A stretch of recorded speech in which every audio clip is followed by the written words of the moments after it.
This conference will now be recorded. All right, and then let me delete this box. 'Cause I'm not sure what's going on with it. And I'm gonna spin up me a new instance real quick.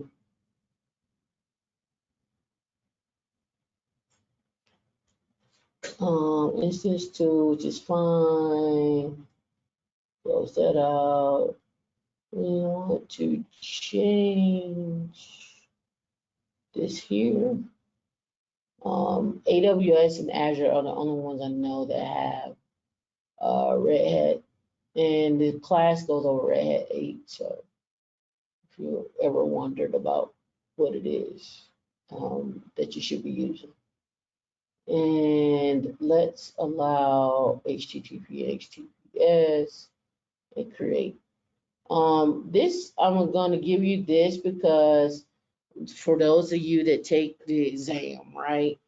You want to be able to use as many shortcuts as you can, right? The command line is your friend, but if it's easier to do certain tasks inside of the actual GUI, then do it. But if it's quicker for you to do the task on the command line, then do it. So one of the quick little lessons, little things that I like to use, I use it to this very day on my boxes that I only have command line access on. And I want to see, say I have a web server running locally, and I want to test to see if that web server is actually running locally, right? So there's a couple of things. You can use curl if you want to, the curl command. So sudo su dash. All right, so but I want to use, so you can use curl, you can use wget, you can use a couple other things, but another one you can use, you can install nylx. And this package right here is just a tool, little quick little what we call a TUI, or that will let you like test whether if I want to get to a website or something like that, or if I want to see if something is running on another machine out there that I want to test out and see if it's running, and does it render back me a web page, right? So Linux LYNX will give you that. And there's another one out there as well, but this is just a little cheap for those of you that are like uh, installing, uh, building out web servers or microservices, and you're looking to see if something is up. You can always run a curl command, and you can always run this. What you say? I guess like it's like you said, the time just a little tired of probably. It's all good. It's all good. How about this? I just hold you for an hour tonight. Would that work out versus 2 hours? Is that better?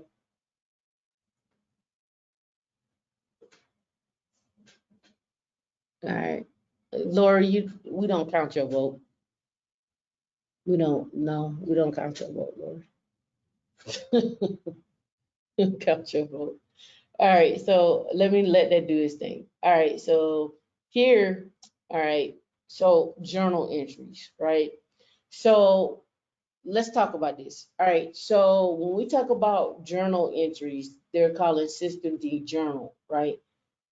But there's also when we talk about journal entries is when you create a service or you restart a service and you'll see some messages about that service, whether it failed or passed or something of that nature. And those actual services actually get stored into log files. So and you have to every I ain't gonna say every, I'll say you'll need to look at the config file to see where a service is actually storing its log information. Let me clarify that for you when I say that. Oh, it's still going. That's fine. So when we get on this box over here, right? And I'm going to sudo to root on here. And student is the password. If I cd over the slash var log, and I just do a ll because ll is the same as ls minus l. And let me show you what I'm talking about. So I did a ll. If I do a ls minus l, you see I get that. And if I do a ll, I get the same thing again, right? So as you can see here, I have some log files because I'm in var log. So I have log files, kind of makes sense. And then you see I have like firewall D, cron, DNF, cloud init. And for your cloud servers, you're gonna get that cloud init. But if you are on your regular, say VM, like if you got a VMware or if you're using something like VMware Fusion, you're not gonna get cloud init for that. That's really focused on cloud servers or a log for your boot up session of your cloud servers. But you can see here like something like triple SD, you install the package, and then triple SD has its own directory in which it stores its own log files, so it may not be in var log messages. But there are configuration files back over in, if we do a ls, and let me clear, if we do a ls etc and triple SD, there's a set of configuration files in here that kind of point towards where that should be stored. And sometimes they're also in etc sysconfig. They'll have log files there too. So always check those two places. etc is for configuration files. Also check etc sysconfig as well too. So like we have one here for firewall D. Oh, sorry, let me VI that. And you can see here I have some arguments that I could pass as well for that, right? So I can change, I can configure how the particular process may work or not work, or may work, or how I want to control it to work. All right, so let me see what we got here. All right, so my package right here is done, right? So what I can do is I can go, let's do links, and let's do say youtube.com. I'm just curious as to how it's gonna render back. Using youtube.com, do I want to allow cookies? Yes. And then yes. And then yes. I should say always, but that's fine. Oh, it's got a lot. All right. So just from that, I could tell that, that my whatever's going on with my web browser, if I went to youtube.com, it's rendering back to me that, yes, that link is up. Another thing you can do, let me hit Q for quit here, and then type yes. You can do links, say gmail.com. And then it's gonna hit Gmail. All right, yes. And that other, you can pass it other parameters. Oh, bad HTML trace, but that's okay. But you can see here one Google account, about Google, so forth and so on. So if I wanted to, just give a quick test, like, oh, whatever it's supposed to render or something like that, I can do that. But there are other things that you can use, such as, let me hit Q for that. Control C. So there are other tools that you can use like curl and wget in order to see, really curl if you're getting a 200. So normally you want to get like a 200 that you're passing, and then when you get the 403 for forbidden, or 404 or 502, 504, Those will come up that'll come up in an interview question as to what do those actually mean, as far as what does a 404 mean, what does a 502 mean, what does a 504 mean, what does a 404, what does that mean? You'll get those. So I just wanted to show you that, in case you're ever just sitting on the command line and you're like, man, I wonder if this website work, or if I can get to this website, or what have you, or am I actually getting out of, am I actually on my on a machine, and can this machine get out to the internet? Am I getting out to the internet? So some things you can use to troubleshoot, like NS lookup, or if you're on a Windows box, sorry. If you're on a Windows box, you can do host google.com. Oh, see, I don't have that in there. So that's under bind utils.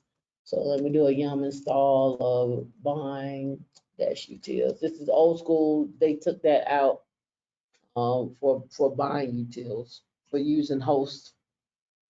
But this is just a cheat, just to get. I just want to see if my DNS is actually feeding me back what Google is. So I do a host Google, it's giving me all the DNS IP addresses, the IPv4, which is what you see here, denoted by 4 different octets, and each octet represent 8 bits apiece, so for 32 bits. And then here you have IPv6, denoted by, I don't want to call those octets. I guess you could just say field separation by columns. By colons. And there it is a 128 bit when you're talking about that. So we know DNS is actually working and reading and telling us what we need to know. Like we can do host gmail.com, right? And it shows you all the DNS servers, the SMTP servers, and everything that's handled for Gmail, right? So just these are little troubleshoot tips that you can just add to your repertoire as you're going along, right? All right, so in the class, we talked about a little bit about journaling, but then, like, after you complete the session, you should be able to find and interpret entries in the system journal to troubleshoot problems or review system status. So that's what I was trying to show you, how to use the different tools to troubleshoot. So let's go back over here and let's do a yum install of HTTPD, all right? And when I set this up, I set it up to allow the firewall to allow HTTP and HTTPS. Secure HTTPS 443 is the port number, and unsecure or HTTP is port 80, right? So now I got that installed, right? But I use yum to install this, right? So if I go to cd to var log, right? And I like to do this. I like to do it ls minus trh. Why? Because when I do that, it gives me the last file that was written to. And if I do date, I can see it. I can see there are 3 files that got written to here, even in the 46 marks, in the 46 time frame right here, right? I can see some files that were written to, but I see 2 files that was written to that kind of catch my eye, dnf.log and messages. So when I do a tail dash in 5 on messages, you can see that it's got some stuff that got written there. Let me do -10. Let me see if it give me the last. I'm getting the last 10 lines to see if we got anything else. All right, so we got something that got started. Systemctl start, man db cache update. We got some stuff there, right? But let's go check out dnf .log. All right, so dnf.log. Now, when we get dnf.log, we got to see some RPMs that got removed. we get to see, and it looks like it's running in debug. So let's go here and look at it. And let's drop down to the end of the file, and then we'll work our way back up. Debug, installed. Okay, look. So you see here it installed my HTTPD information, right? See that? So we can now say that uh, it's when Yum is installing, it's logging to varlog dnf.log, right? We can honestly say that, right? So and if we look in this directory, we also don't see anything in regards to Yum anymore, right? We see DNF.log, and you also see DNF.rpm log, right? So we can see some changes that have been brought about with the newer versions of Rail 8, right? And you can see them moving towards DNF as probably more of the package manager, which came out in Fedora. All right, now another quick thing that we also see in here, we see that HTTPD directory there. And then let's do a LL. And we have that HTTPD directory that was set up probably pretty recently. It says not today, but I'm pretty sure it was today that happened. Let's go over here. And we don't have nothing in there. But let's do this. Let's do a system CTL start HTTPD. Now we noticed, let me cancel out of that. PWD gives us the current directory. We see that we're in varlog HTTPD. Let's do a system CTL start HTTPD. Now let's do an ls. Oops, look at there. It created some log files for us, right? So now if I do an LL, you can see they got created. You see if I do a date, we can see some timestamps. So it's pretty recent those got created. And the error log is actually being written to, but not the actual access log, right? So we can now just do like a tail dash in. Let's grab the last 10 lines of the error log. And it's giving us some my SSL does not seem to be enabled. It's running in the foreground. We got some errors. Seems like it's looking for some SSL and heartbeat and so forth, but that's okay. Now, we want to check to see if this server serving up a web page, right? So we could probably do something like Linux localhost. Okay, forbidden. Okay. All right. Let's see here. Red Hat test page, right? This page, blah, blah, blah, blah, blah. So we know local to this box that the web server is up and running, right? So let's quit that. All right. So now we go back over here to our box here. And then if we just grab that IP address, and we're just going to drop that IP address right there. You can see it's not secure, so it's running on port 80. And that's what the warning that we got that it gave us. And we were like, yeah, we don't care about that. And you can see now from the outside of Google or GCP, I'm able to hit it. The way I'm testing it with Linux, I'm testing it on the inside of the network to see if I can hit it locally. Now, some things that need to be said about this. Why am I able to hit this locally? Well, if we did a SS-tuna, or you could do netstat-pant, and I'll show you that. Let me grep for port 80. All right, you can see here I have port 80. I got a TCP listening on star, meaning that I'm listening on 0.0.0 quad zeros and port 80. So I'm listening for anything. So it allowed me to do that locally. I could read that locally when I did that links for that. But I also noticed that um, I could hit it from the outside as well too. So how do we know about what is going on with that? By default, if we look at etc httpd and we look at the conf httpd.conf file, and if you just kind of scroll through here, you're gonna see just listen on port 80.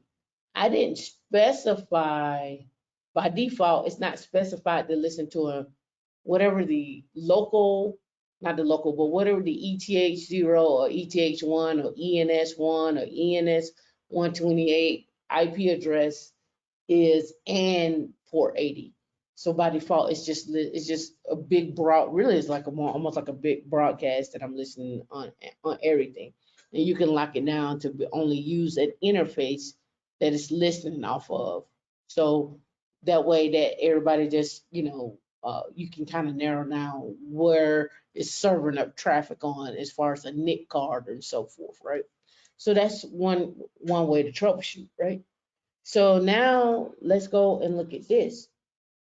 We started that service, um, but let's do journal dash XE, right? And let me pipe that over to list. All right, so this journal command gives us some information too, right? And that's what we're gonna learn about in this particular section. What is this journal command actually giving us? What does it actually tell us? What do we need to use it for, and when do we need to use it? So let me give you this one. If you did a system CTL status HTTPD, you can see I'm getting some more information about the status of the actual daemon or the process that's actually running. You see some journal commands down here too as well too, right? So very useful as to one, how to troubleshoot, two, how to test to see if something's actually working locally and externally. And then you can also use curl as well too if you wanted to do that as well.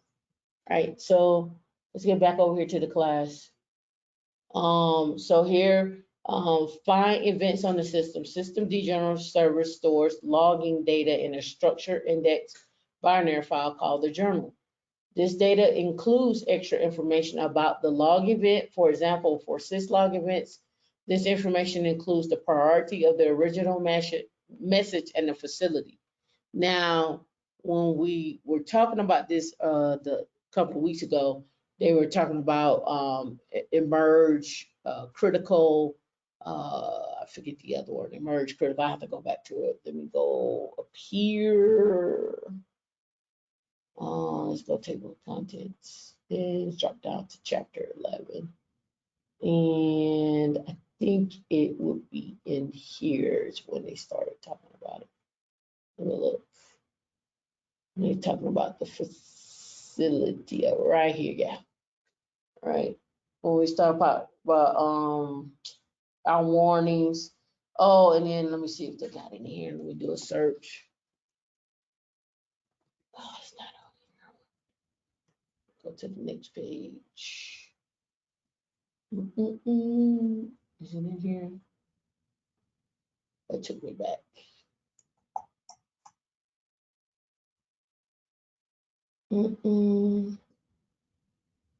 Just log files, describe.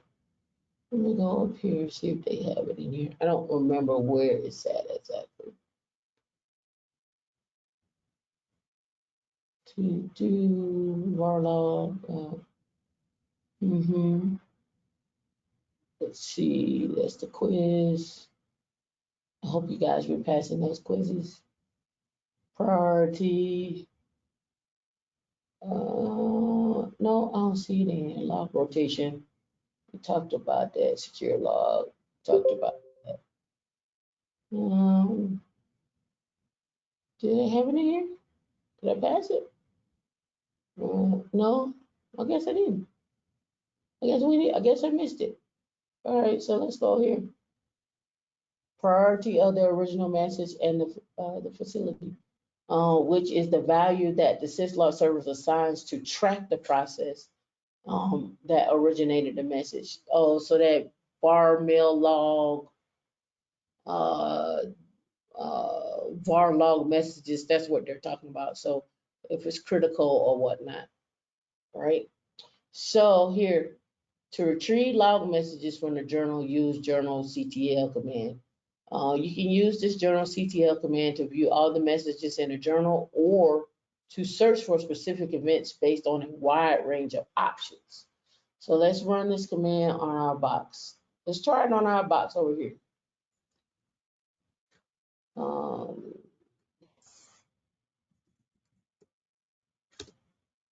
All right, so you can see if I hit the space bar, it's gonna take me down a page at a time. If I hit enter, it's gonna take me down one line at a time. But you can see I'm getting a lot of information, like kernel information, just a lot of stuff that I don't really want. And I wonder how long this goes on. Oh yeah, that's a lot of lines to cover.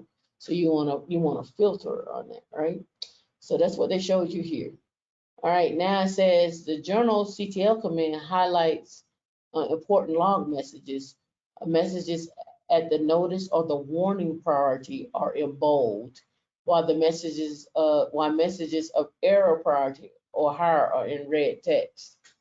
So let's do this. Do I want to throw an error? I don't want to knock myself off the box. Okay, let's do that.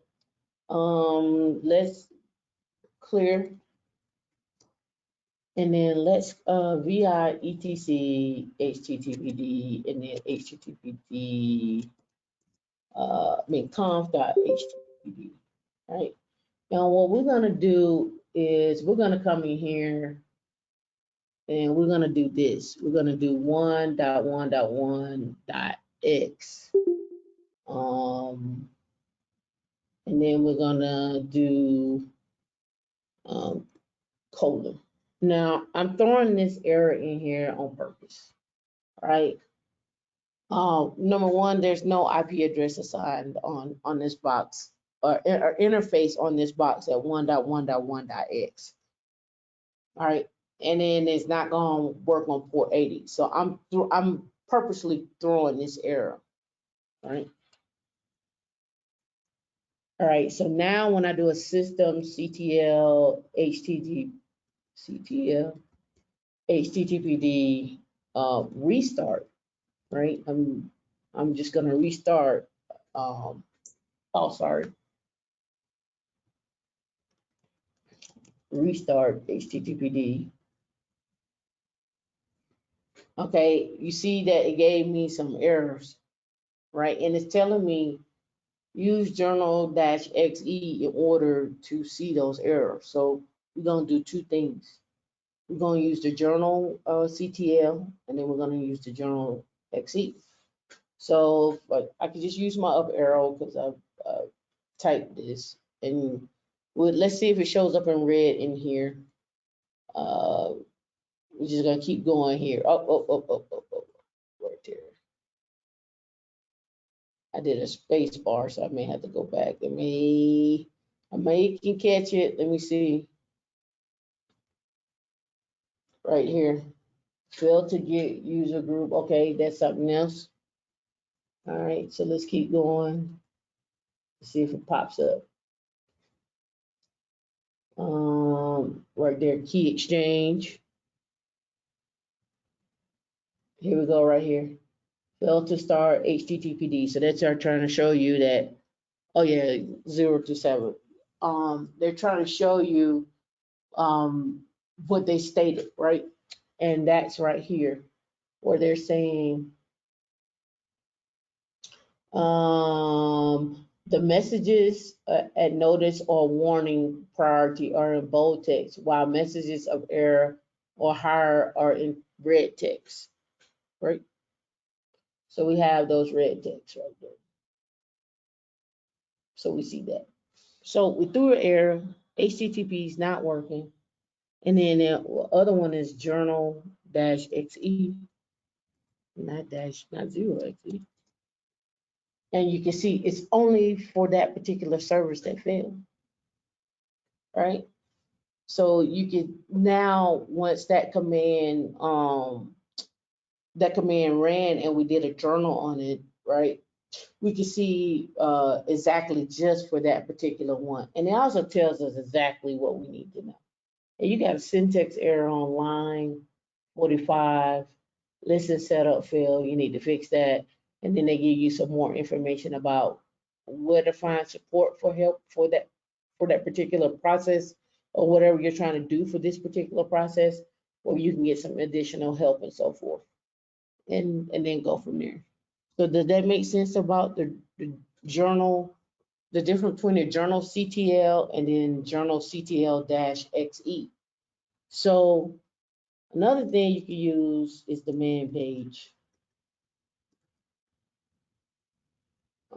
Journal CTL, right?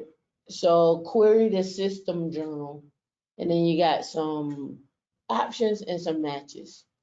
This may be used to query the systemd journal as written by the systemd journal servers. So they walk you through here on how to use it. So you have additional constraints can be added with using options with dash dash boot dash dash unit. The system journal files which will be used can be modified using dash user your system directory and file options. So what I like to do, sometimes these man pages are fine, right? I'm just scrolling through them, right? I'm just looking to see if they got examples. All right, let me look. So yeah, so when you hop down here, you can see they got a few examples, right? Show all the logs generated by dbus executable. Show all kernel logs. Show a live display from a system servers for Apache, and they have that example, right? But I take it one step further, especially if you're practicing, right? If you're practicing, let's look and see journal.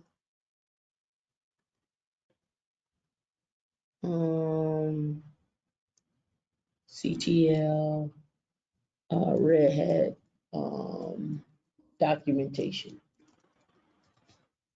I like to use their documentation just to go a little step further on how to use not just their log files, but how do they use journal CTL. And I'm looking through here to see if they got an example right quick. Let me go here.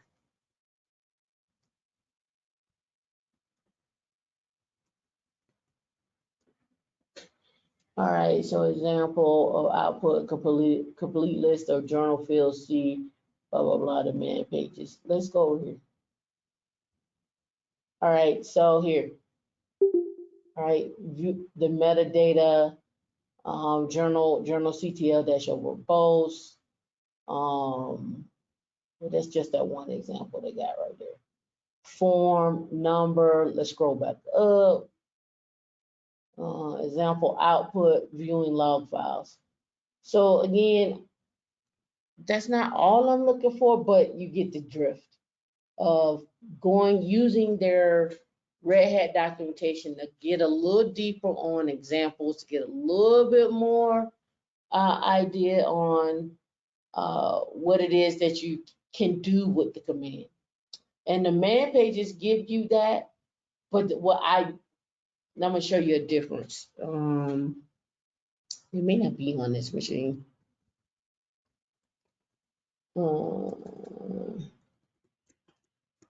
Yep, it's not. So LVM2, I may not have to do that. Let me go here. Man page LVM.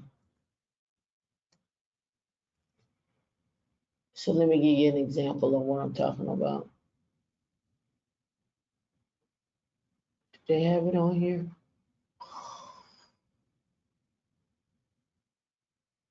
No? They used to have it on here. So what I wanted to show was like sometimes the man pages give you example on how to play with the commands. Let me see. Do a man on mount. Let me drop down here. See if they got a mount. I may have to install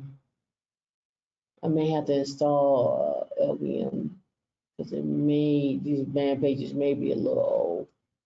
Okay, this is what I'm talking about right here.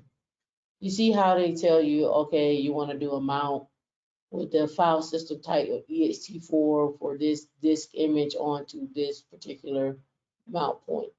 And that's what I mean by some examples. So get very used to in your notes looking for specific examples on how to do something, because that's going to help you out, and read the man pages to see if they have some examples, and if they don't, this is not, you can't do this on the test, you have to do this prior to the test. Go look for examples so you can see. All right, so next thing's up, back over here, we went through the journal command, and then it's saying what they highlight. Now they're saying by default, you can, again, like I did with the tail dash in, give me 5 entries or give me 10 entries. And it's giving you the last 10 entries when you're doing it. Here it's giving you the last 5 entries. So you don't have to go through, we saw it was like over 1,000 lines. But give me the last, looks like it's logging to the very end of the file of what actually works. So if I do a journal CTL-N- let's do 10 because something may have been written there by now. Or where you can see, look, you can see where I'm getting hacked, right? Or somebody trying to hack me, right? Because it's wide open on the system. It's a public IP. So you can see somebody is just boom trying to SSH to the machine. They're just boom, boom, boom, boom, boom. They're just trying to hack it, right?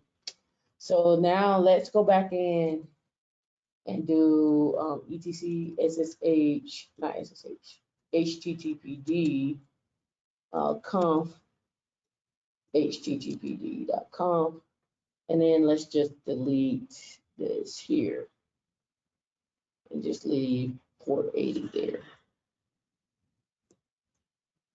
Yeah. And now we can do, I can just do an exclamation point system CTL, because it should grab the last command that I did, the last thing that I did with that system CTL command, which was a restart. Now we're going to do a journal dash in 10, and we can see that it's started and it's listening, and we can do the same thing we did before by going to the IP address of that machine, the public IP address of that machine, and seeing that the actual web server is running, right? And you can do the journal CTL-XE to show you what's going on with that command. Let me clear. Oops, clear.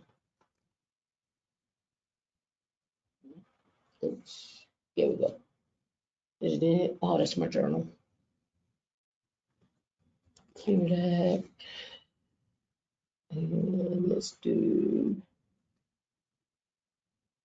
all right. You can see Apache disconnected, Apache starting.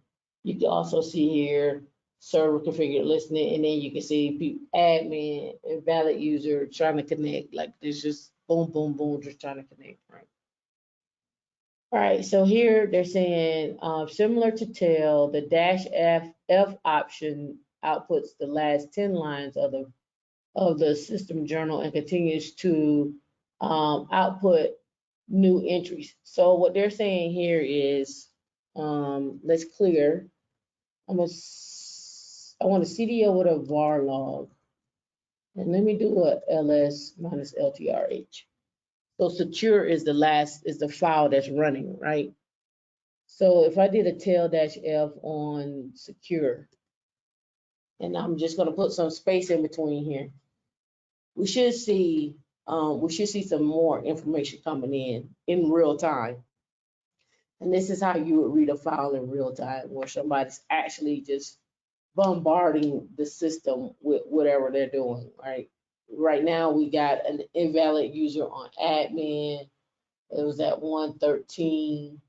It's over there, so it was about a minute ago. So it may take some time for this to populate, but we can generate some traffic. So let's generate some traffic. Let's come here. Let's go here. And let me try to SSH on my local box to this machine with an invalid user. All right, so let's SSH. We're gonna say let's do Lori at that IP address. All right, you can see Lori is invalid. You see it? You see that? No, I have a Lori there. So you see I generated some real-time traffic, right? So that's with the tail command, right? So let me come back over here. And then what they're saying in here, if you use the journal-f command, you're gonna get real-time information from that command. Is it journal CTL? Yep, dash F. So we're gonna get real-time information here. So now we're gonna go back and do Lori 2.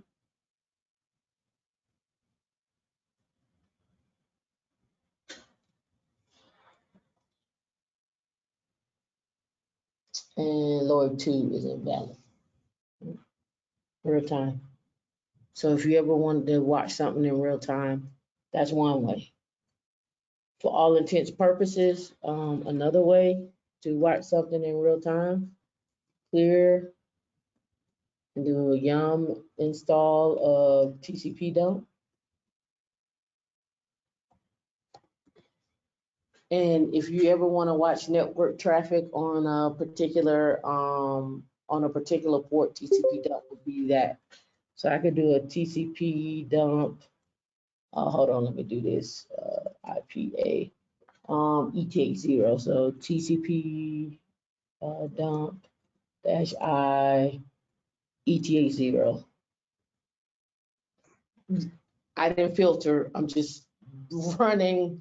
I'm just reading the traffic that's coming on my ETH0 port, right? You can see we have a lot that's going on that port, right? So we can filter that if we did a man on TCP dump. And we can come in here and you can see you can filter by a source IP address. You can filter by the type of traffic that you want to watch, whether it's TCP or UDP traffic. You can do a whole bunch of different things with here. You can see here I use the interface. Let me see.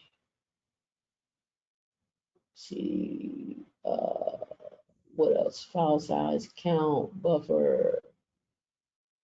See, we want to filter on the type of traffic. Let's see. Don't verify the checksums. Print an optional packet number at the beginning of the line. Let's see. Oh yeah, here we go. Type right here. -T, TFTP, RTP. See. Don't print timestamps. And you can use, and this gets off into another subject, this is how you can see who's doing what, what source IPs are doing stuff on your boxes, right? You can get a what we call a PCAP of information, and you can use that PCAP with Wireshark, and you can pull that PCAP and dump it into Wireshark. And once you pull that into Wireshark, then you can start really doing some tricks and filters on in Wireshark and so forth. You should do a class one day on Wireshark, so you get a chance to see like what traffic is doing, what these IP packets are doing, what type of traffic is coming over your interfaces and on your network and so forth. Right? You see how it's listing out stuff. So pretty cool stuff right there. And that's just another way to read, for me to read traffic on an interface in real time. But if you want to read a process or something related, back related to Linux, that was the journal -F command, or the tail -F of a particular file, so you can read it in real time. Now, to help troubleshoot problems, you may want to filter the output of the journal by the priority, right? So here they're doing it on error. Again, let's go back, and we did have an error here, so we can do journal CTL-P, and then we had an error. And then that goes back to failed to start patchy at that particular time, failure to get user OS login cache refresh, whatever that one is. And then an error in the key exchange, right? So you can see there are some errors there. So let's go over here and can we do notice? Yeah. So we did notice, and we see this in black, right? It actually grabbed the red too. I guess it falls under that. But it's in bold, right? So you can filter on the type, right? So we got in terms of this, in this situation, we're filtering on, how do they call, what's the correct word they call it? Priority level. Info, notice, warning, error, critical, alert. Let's go, let's see if we got an alert on here. Logs begin, like, that's it. Do we have any warning? Let's go by warning. Oh, we got some warnings. SD2 doesn't need, got a print K, system failure, system, SM bus, nothing spectacular here that stands out, but you can filter with that. And it says when looking for a specific event, you can limit the output, right? So here they're saying we have, the command has two options to limit the output to a specific time range, since and then until the end. So this is important because we saw that we had over 1,200 lines. And so we don't want to do those 1,200 lines. Just give me the stuff from today or yesterday and today. So let's try that. All right, so let's just do today. And that's what a --S or --since. Okay.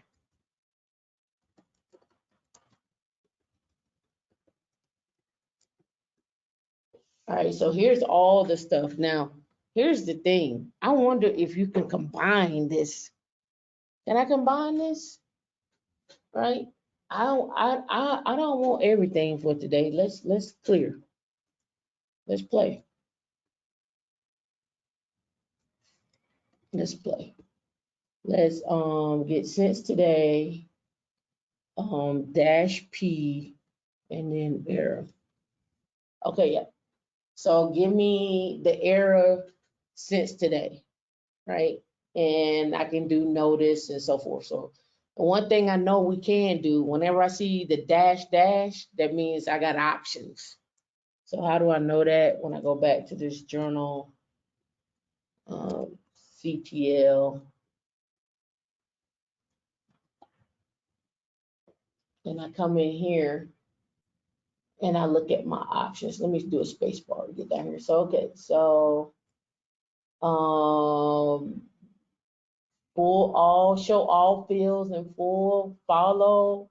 Again, that dash F was real time. Um, lines, give me the number of lines. We did that. Dash no tail. Give me reverse. Give me the newest entry first. Output. So we can control the output whether we want it short or short full, short ISO, precise, short precise. They tell you what each one of them means. Verbose. I can put it in the JSON format and take that JSON format, get that output, go filter, go push that to something like a Datadog or somewhere else that can use this output. All right. I can do JSON dash pretty on my output. Right here. All right. So let me show you what I mean by that. So it's quit. And then let's do this. I just forgot it. Is it Jason dash pretty?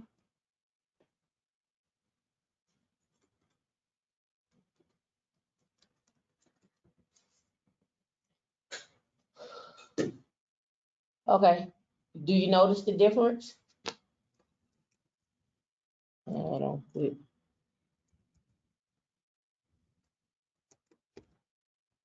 So when I don't do it with the Jason dash pretty, you see that? All right. Now I'm going to do it with the Jason dash pretty. And yeah, that's fine because it's not going to run off the screen. Let me see. Let's see the difference. It looks the same actually. I wonder if it's by default. That's what Jason dash, if it's in Jason dash pretty by default. Let's look.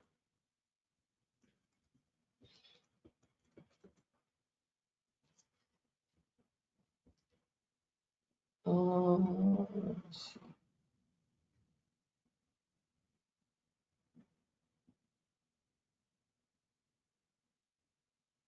Is it not giving it to me? Are you? Or Sean takes one. Or do no? Did I need to do dash O output? Okay, I'll go back and do dash O. Thought that was what I did, but no, I didn't.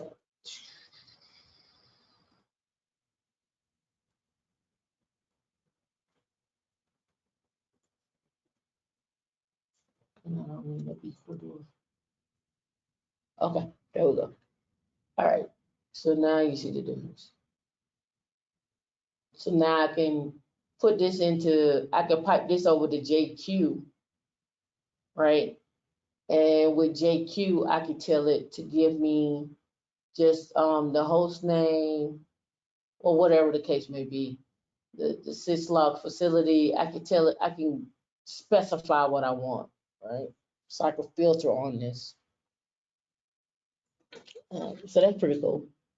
All right, so then here they have list the command, list all the journal entries from this date and from a particular timestamp too, right?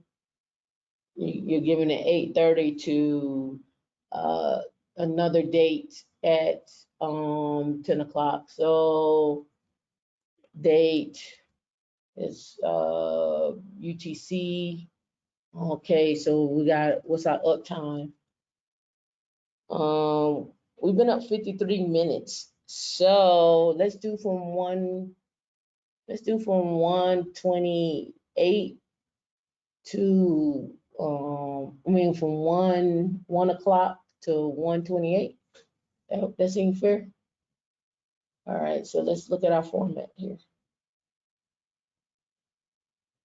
Right there. Let's keep that up right there. And it's clear. Oops. All right, so now we're gonna do a journal CTL dash dash since, and we got the dates, and you can look at the format of the date. We can do Control C and do date here. All right, so journal CTL dash dash since. And now let's look at, we got 2022. Then we got the month, which is what, 5/5. So we're 5/5. And then the time we want, oh, 100. Oops. And then we'll put that in double quotes, and then we say until dash dash until. That's the other flag that we send. And then we're gonna do the same day, right? We're gonna do 2022 on the 5th day of the 5th month, and we're going to do let's do 101. Let's do 22 right here. Boom. All right, fail. Okay, failed. What we failed on? Oh, I didn't like the doubles. Sorry. Let me get rid of those. I was trying to get it down to the seconds.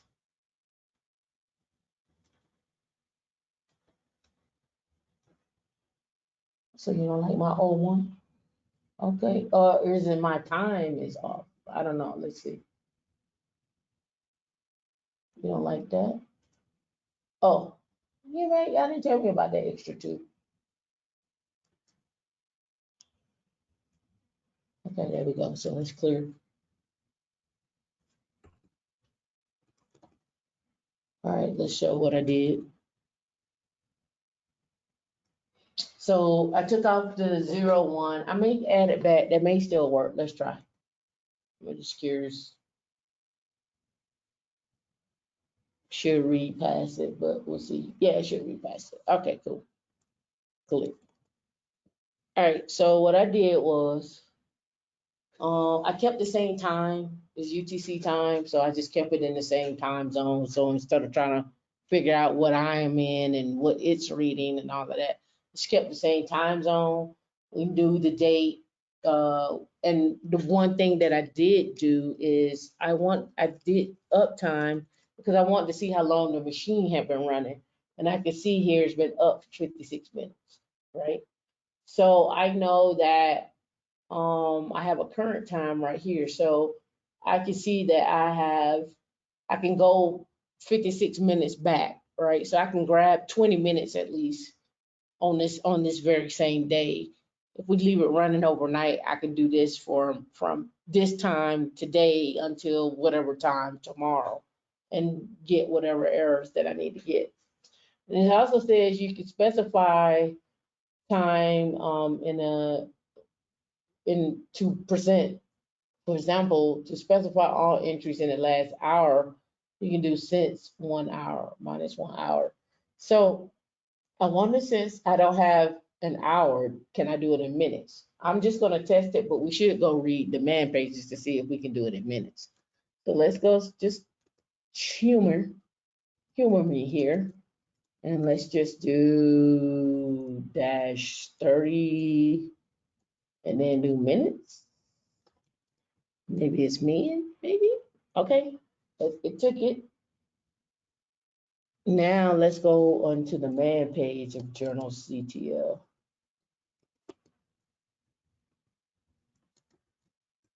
And then let's type in minutes.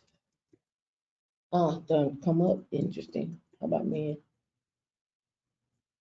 Um, Let me see. I'm looking for the word men. Okay, hold on. What's that right there? No, nope, it's not found. So let's look up hour.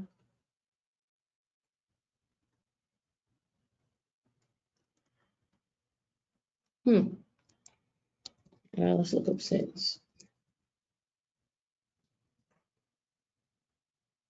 All right.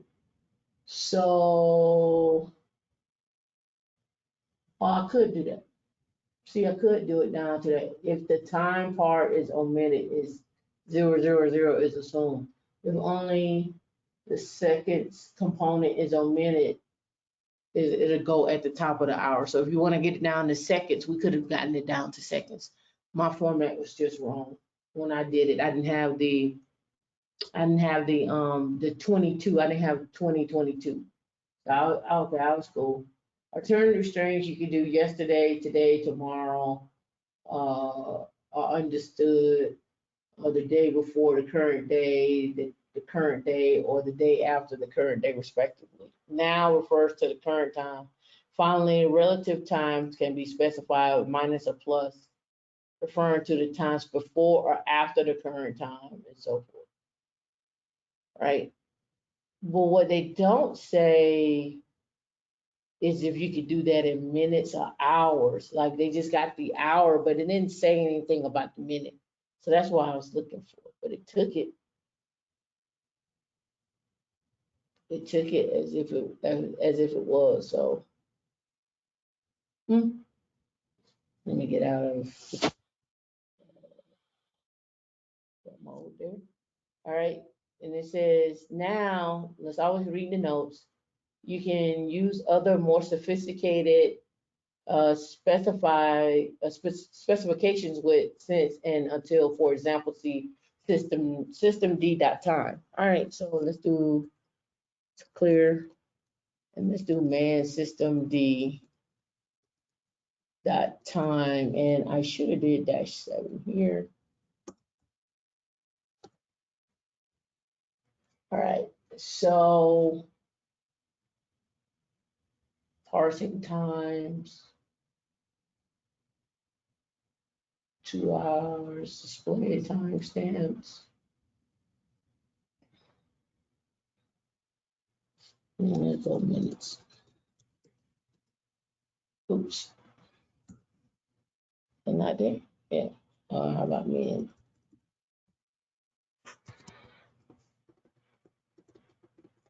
No?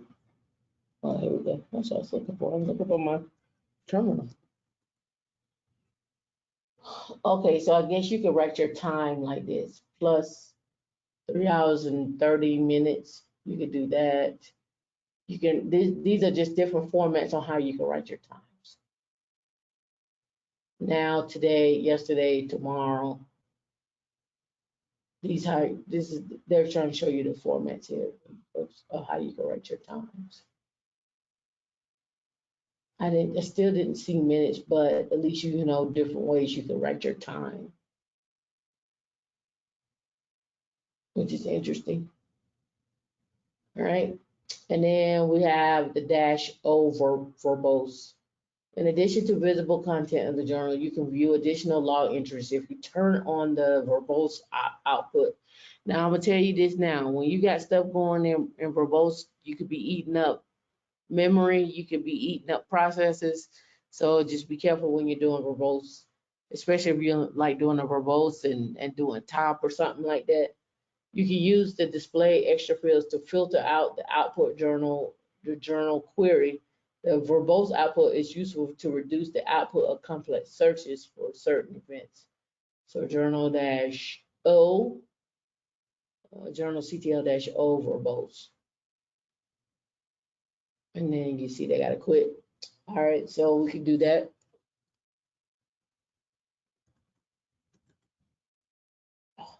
Oh, why is it coming? There we go.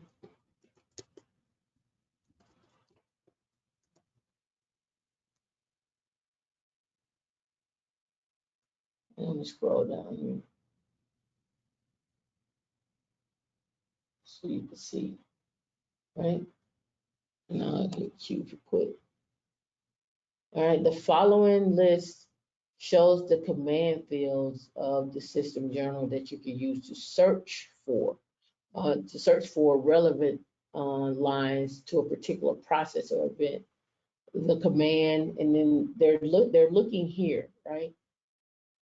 So we got command, we got the executable, the PID, the UID, and the system unit ID. But it looks like we could use these two, machine ID, right? You can combine, like here, look, you can combine multiple system journal fields to form a granular search query with the journal CTL command. For the example, using journal CTL command shows all related journals entries to the SSHD servers, and here they filter on the PID. So let's just do what they have right there, and then we're gonna come back and play with these other commands, right? So we could do journal CTL, and we should be able to just to do, hold on, let's PS minus AUX, and let's grab for SSHD. And 1352 looks like the process there. 1352. So we're gonna clear. And journal CTL underscore PID equal to 1352, is that right? Yeah. So we filtered on the process ID for SSH, right? But what I wanted to show was, let's clear, and let's use the up arrow for that journal dash over verbose, and let's use this as our filter, localhost, and let's see if that works. All right.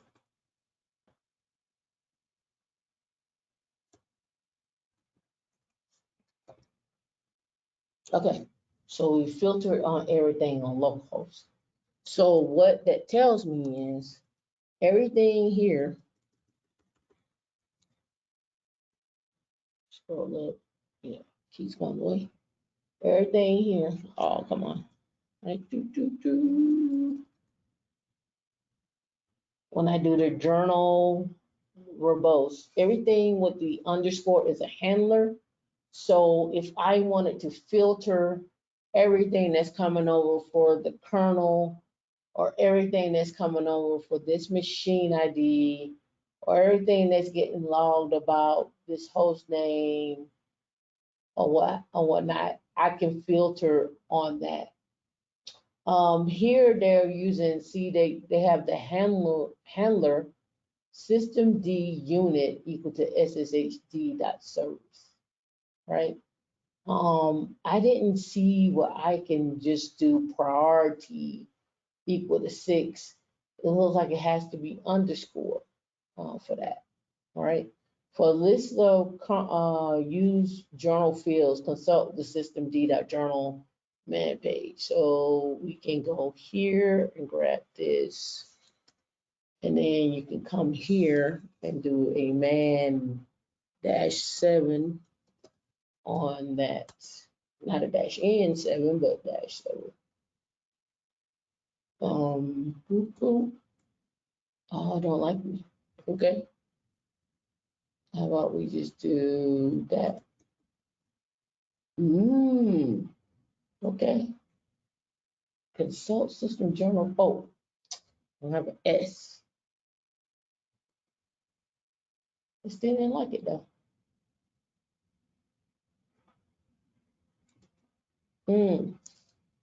Let's try this way.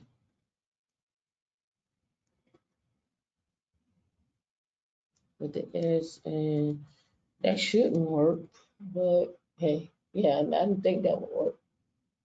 I don't know why it's not filtered. Let's look up this. Let's look up this man page.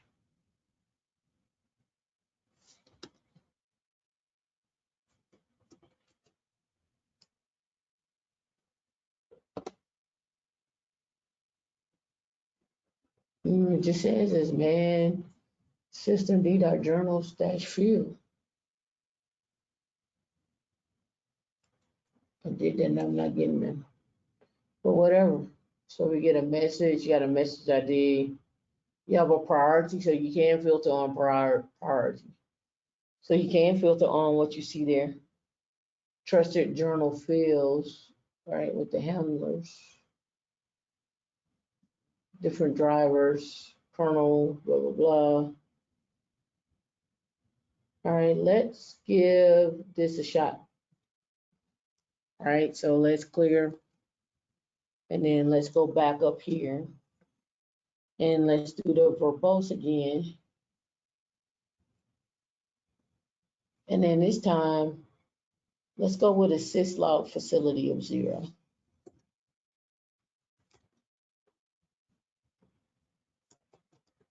I gotta clear. I had to quit, then clear. Okay, so now let's try this.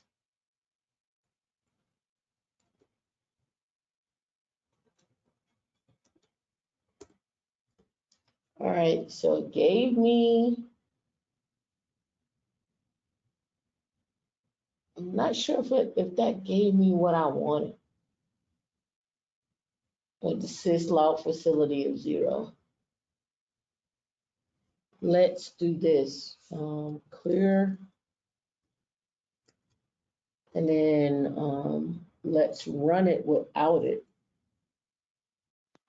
Oh, sorry. Let's go here. And then let's just do -O verbose. Okay, yeah. So I guess it did do it. So you could just highlight these different fields right here and filter on that particular control there. All right.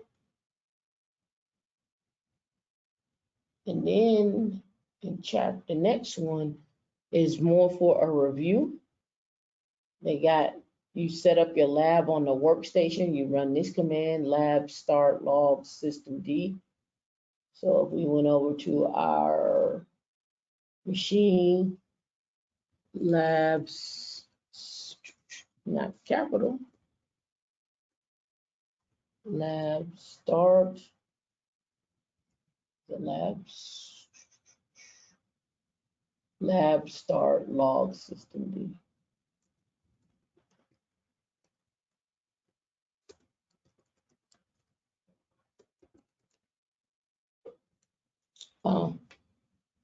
That's because I'm root. And now we do that command again.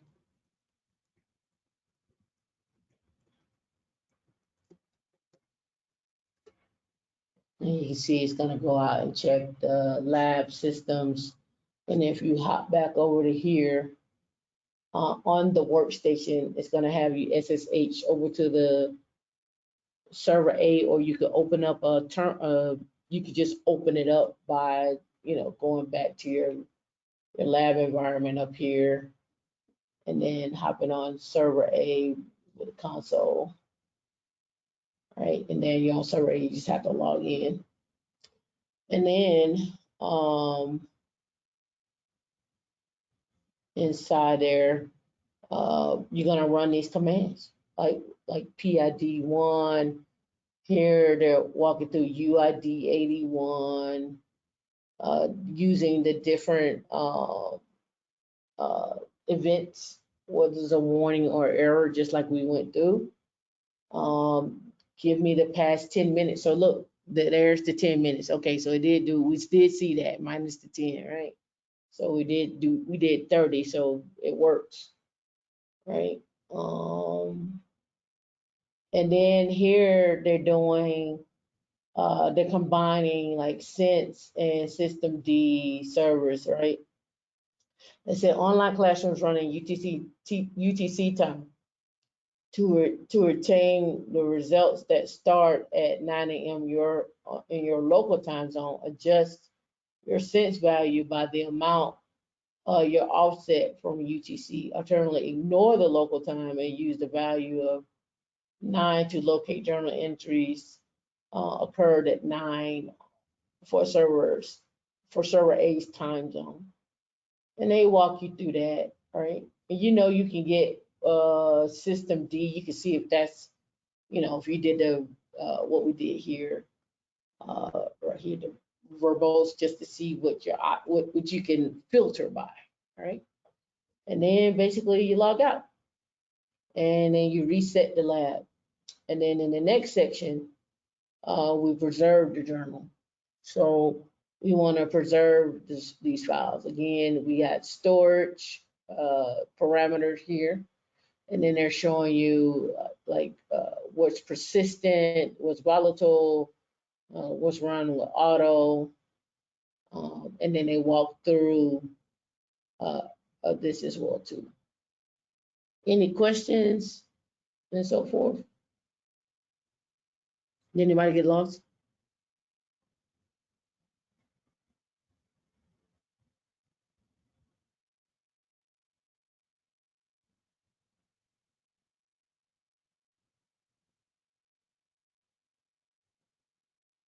No? All right, so y'all, you want me to let you go, or you want me to go through the rest of the chapter? Because if we go through the rest of the chapter, it's gonna go past 8 my time, be past 10 your time, or wherever you're at.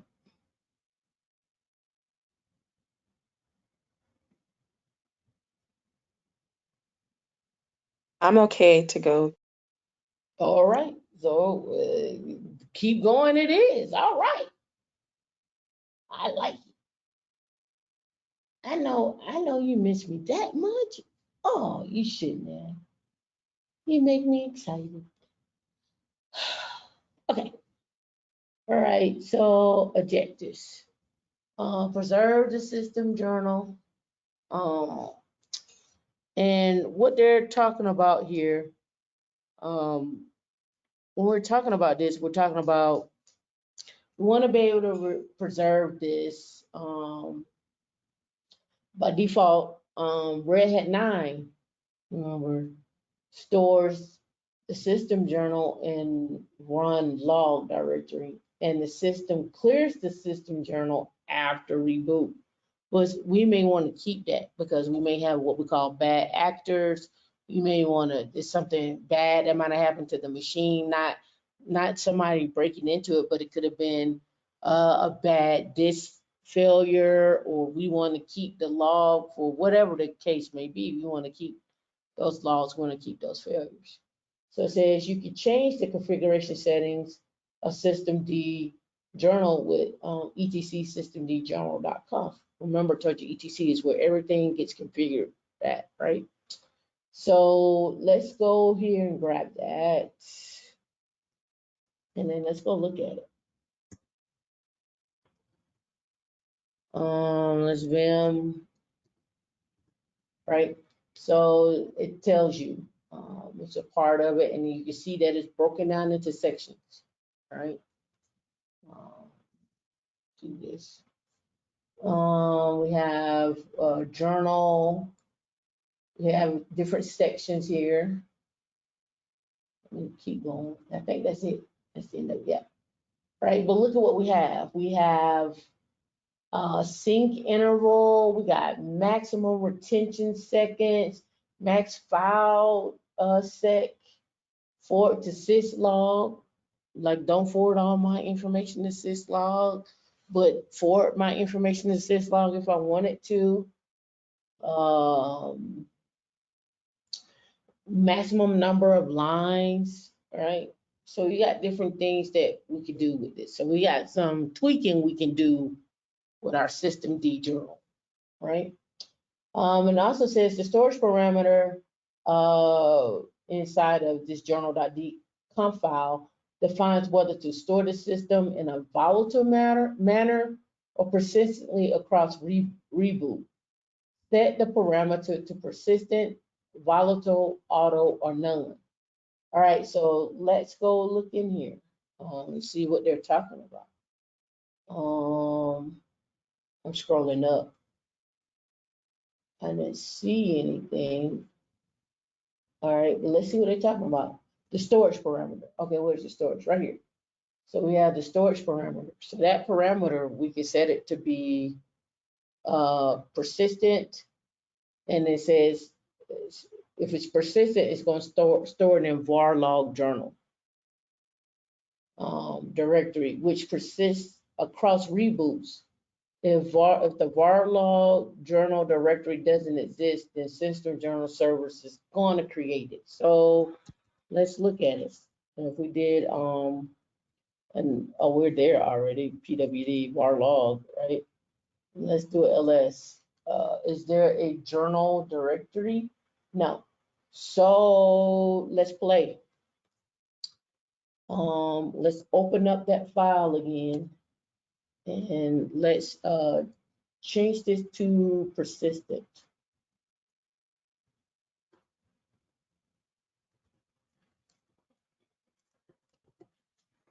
Right? I don't think I need double quotes around persistent.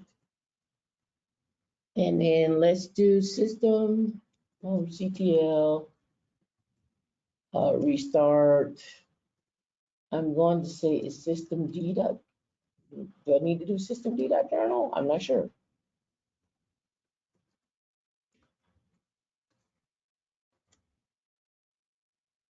Okay, let's find out what it is. System CTL. It may be just journal, but I'm not sure.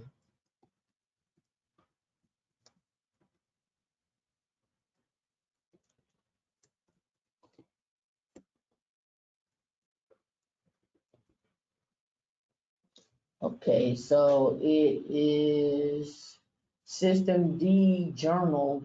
That's what I did. Oh, I spelled it wrong. You guys can catch that. Okay. There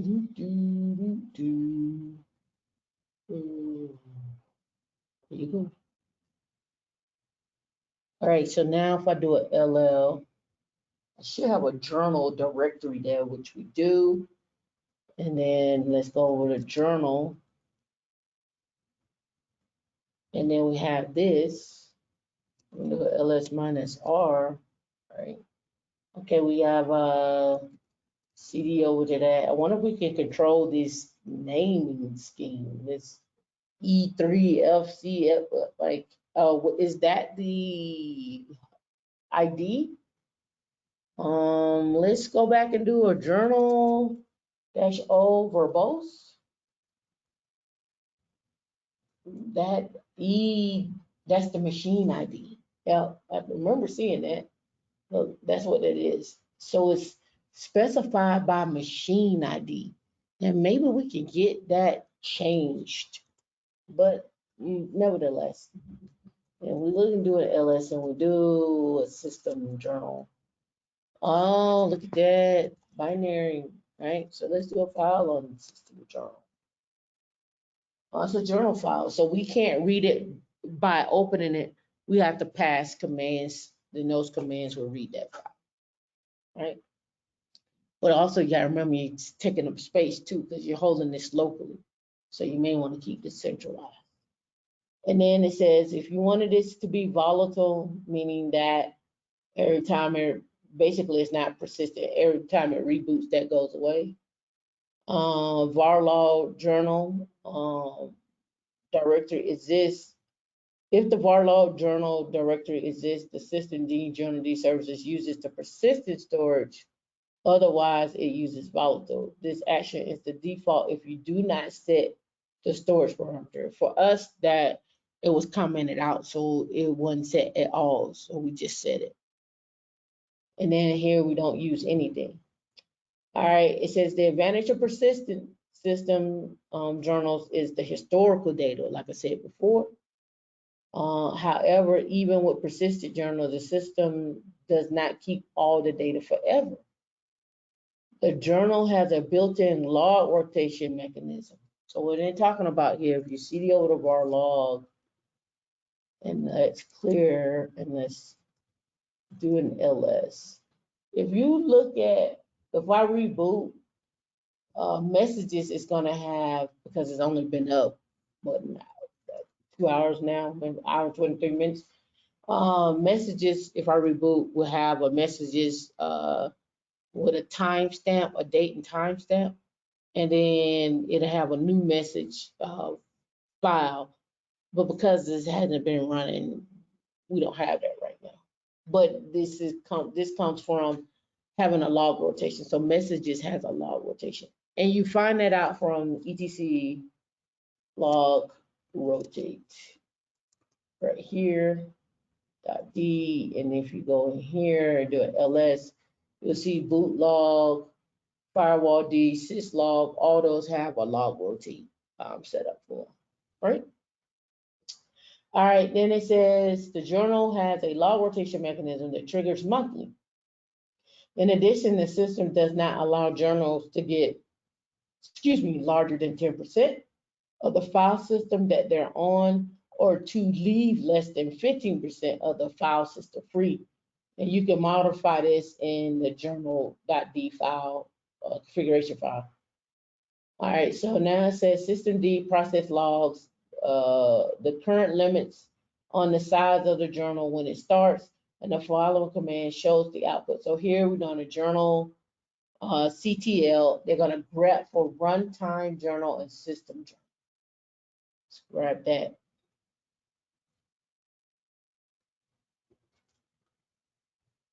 Oh, we don't get anything. Interesting. All right, let's see what they're getting. Let's try this on our box, on their box. Let's go here. And let's clear. I don't think I need to be. Oh, don't like me. I hate when it does that. Let me go back. I did a right click, copy. Come on.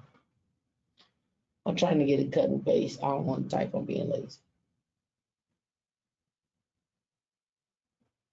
Maybe they don't like me. Maybe they got cut and paste blocked. No, they don't. Let me see. Yeah, they have blocked. Okay. I had a block. They just don't like me. Left or right click. Don't like me. Awesome. That's fine.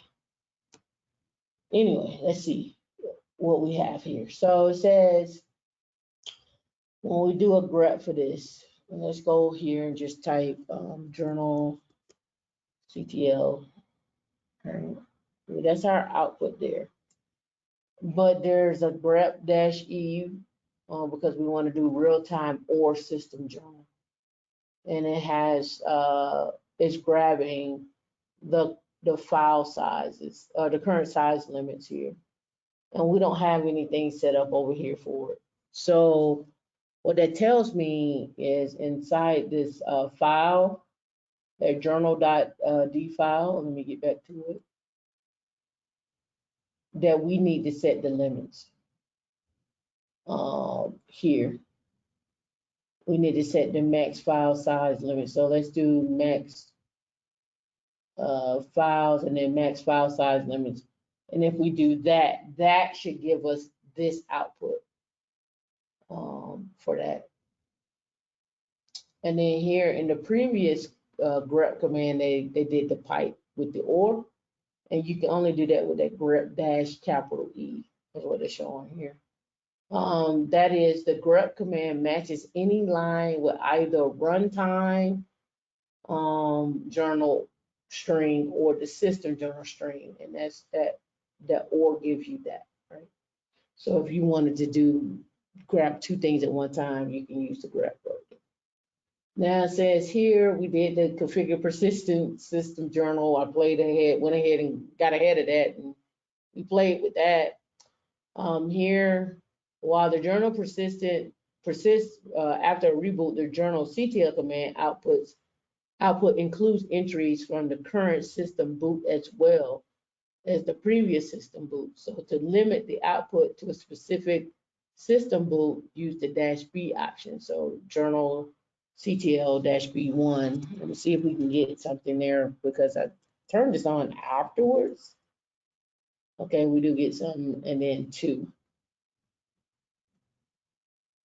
Okay. Data for specified is not available no such boot ID for journal because I didn't reboot. So let's reboot, and then that should come back to me after a while. All right, and then here, this command retrieves the number of entries for the current system boot only. And we'll see what happens when that comes back up. We'll run these last two commands. And then I'll stop it right here. And then we'll run those last two commands when they come back up. And then we'll have that. And then for next week, and here's another thing right here. Reading the log file problems, how to troubleshoot stuff like that. You want to do that. And this is an exercise. There we go, we're back. Here's the exercise to go through it. So let's go back, drop down here. Oh, I did pretty good. All right, journal CTL-B1. Okay, now let's do a -B2. Remember, we rebooted. And then let's do a -B. What should I be seeing with -B? I'm seeing everything here. I'm not seeing like a 1 or a 2. I'm just seeing everything. So let's go look at that. Let's do a man on journal CTL. And let's do a search for -B. All right, so it says shows the messages from a specific boot. This will add a match for the boot ID. The argument may be empty, in which case logs for the current boot will be shown. So the current boot was shown. And then when we did the -1, it may not have been persistent. Should have been. Because it looks like it's the same when I do a -2. Right? Looks like I'm not it looks like I didn't capture it. It says when debugging a system crash with persistent journal, you must limit the journal query to the reboot before the crash happened. Before the crash happened, you can use journal CTL command -B with a negative number to indicate how many earlier system boots to include in the output. -B-1 command limits the output only to the previous. All right, and then they give you this.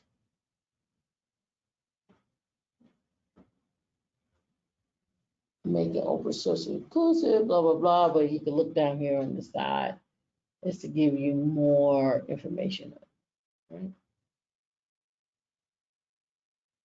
They give you a little bit more information on the side. And you can download this before, like I said, in a PDF or multi-HTML page as well. All right.